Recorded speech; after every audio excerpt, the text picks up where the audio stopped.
I'm here at Virginia Water Lake, 5 miles south of Windsor. And besides the lovely park, there are also these. These are the ruins of Leptis Magna. And they seem a bit lost. Leptis Magna was an ancient city on the coast of present-day Libya. In the 3rd century, under Emperor Severus, it became rich through trans-Saharan trade, rivaling even Carthage, the richest city in Roman Africa. It sadly soon declined though, and in the 6th century, with the Arabs' conquest of North Africa, it became abandoned. So how are they here? Well, in 1816, a British officer called Hanmer George Warrington visited the ruins and convinced the local governor to let him take some as a gift for the soon-to-be king George IV. Yet he wasn't the first, because between 1686 to 1708, King Louis XIV of France made off with 600 columns. They ended up in the Palace of Versailles, among others. Napoleon's defeat in 1815 meant that France was no longer a power in Libya, so by the time Warrington arrived, superpower Britain could nab colonial goods freely. There was opposition from the locals, not for heritage protection reasons, but rather because they used the ruins as a quarry.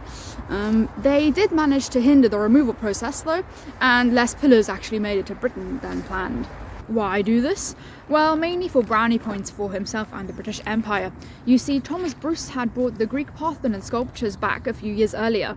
They are still on display in the British Museum's Duveen Gallery.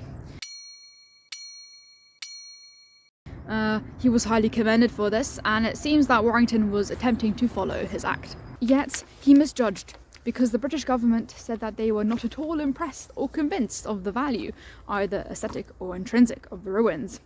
It seems that they were quite picky on which antiquities were good enough, but not picky enough to send them back.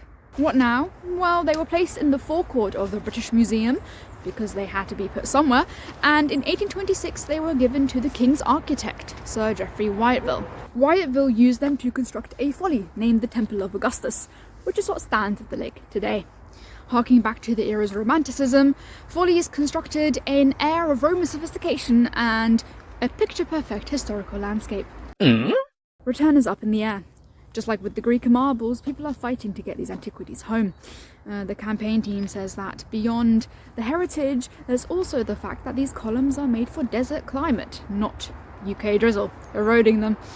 The Crown's response has been, at best, quiet. So there you go. Some unassuming ruins have in fact travelled the world, and hopefully in future they will return home. Keep a lookout on your next walk and see if you can find any antiques with intriguing origins too.